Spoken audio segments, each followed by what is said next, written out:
Assalamualaikum warahmatullahi wabarakatuh. Welcome back to channel Information Fairy.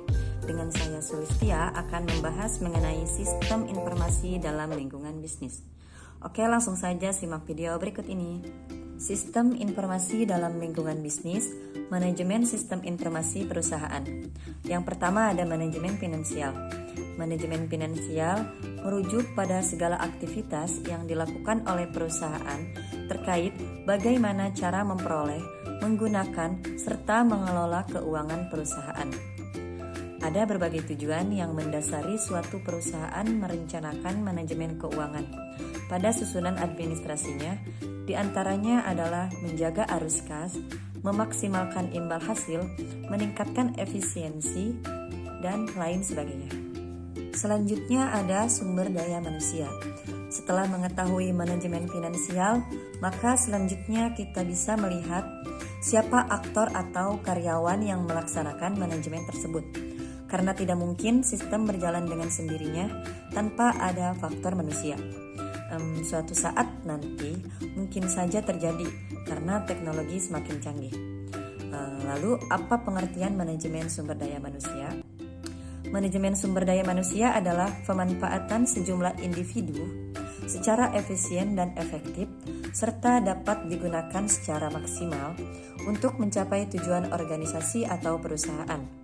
Kajian sumber daya manusia menggabungkan beberapa bidang ilmu seperti psikologi, sosiologi, dan lain-lain. Unsur utama manajemen sumber manusia adalah manusia.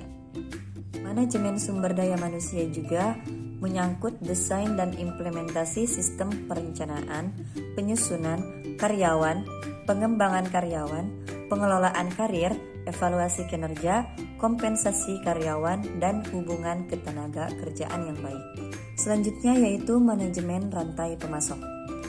Manajemen rantai pemasok ialah sebuah sistem yang terdiri atas organisasi, sumber daya manusia, aktivitas, informasi, dan sumber-sumber daya lainnya yang terlibat secara bersama-sama dalam memindahkan suatu produk atau jasa, baik dalam bentuk fisik maupun virtual dari suatu pemasok kepada pelanggan.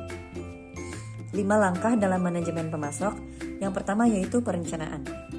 Yang kedua sumber, yang ketiga pengelolaan, keempat pengiriman, dan yang kelima pengembalian. Selanjutnya yaitu manajemen relasi pelanggan.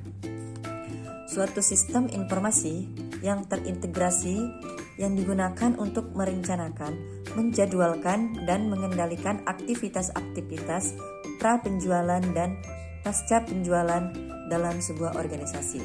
Perencanaan sumber daya perusahaan. Yang dimaksud dengan perencanaan sumber daya perusahaan adalah sistem informasi yang diperuntukkan bagi perusahaan manufaktur maupun jasa yang berperan mengintegrasikan dan mengotomasikan proses bisnis yang berhubungan dengan aspek operasi, produksi maupun distribusi perusahaan yang bersangkutan. Mungkin cukup sekian yang dapat saya sampaikan, kurang dan lebihnya mohon maaf. Wassalamualaikum warahmatullahi wabarakatuh.